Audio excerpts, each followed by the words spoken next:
एक बार हंस, तोता, बगुला, कोयल, चातक, कबूतर, उल्लू आदि सब पक्षियों ने सभा करके यह सलाह की कि उनका राजा वैंतेय केवल वासुदेव की भक्ति में लगा रहता है, व्याधों से उनकी रक्षा का कोई उपाय नहीं करता, इसलिए पक्षियों का कोई अन्य राजा चुन लिया जाए।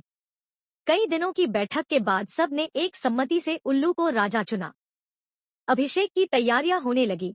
विविध तीर्थों से पवित्र जल मंगाया गया, सिंहासन पर रत्न जड़े गए, स्वर्ण घट भरे गए।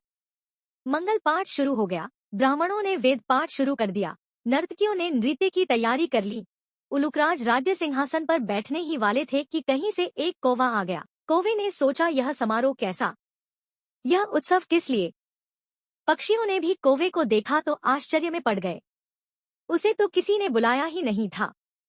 फिर भी उन्होंने सुन रखा था कि कौवा सबसे चतुर कूटराजनीतिज्ञ पक्षी है, इसलिए उससे मंत्रणा करने के लिए सब पक्षी उसके चारों ओर इकट्ठे हो गए। उलूक राज के राज्याभिषेक की बात सुनकर कौवे ने हंसते हुए कहा, यह चुनाव ठीक नहीं हुआ। मोर, हंस, कोयल, सारस, चक्रवाक, शुक आदि सुंदर पक्षियों के रहते दिवांद उल्लू और टेढ़ी नाक वाले अप्रियदर्शी पक्षी को राजा बनाना उचित नहीं है। वह स्वभाव से ही रौद्र है और कटुभाषी है।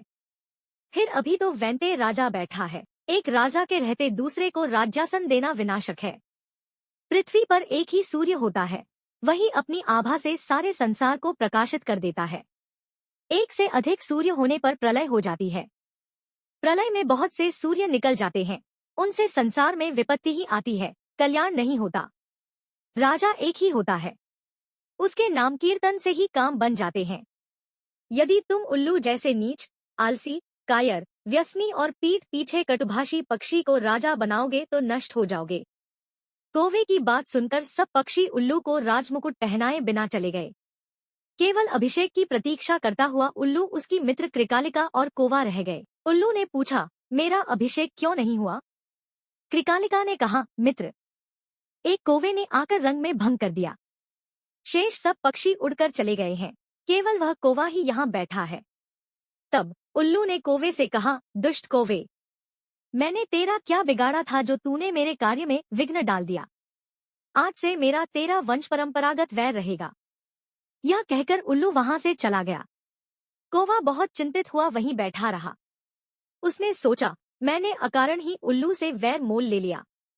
दूसरे के मामलों में हस्तक्षेप करना और कटु सत्य कहना भी दुखप्रद होता है। यही सोचता सोचता वह कौवा वहां से चला गया। तभी से कौ और उल्लुओं में स्वाभाविक वैर चला आता है।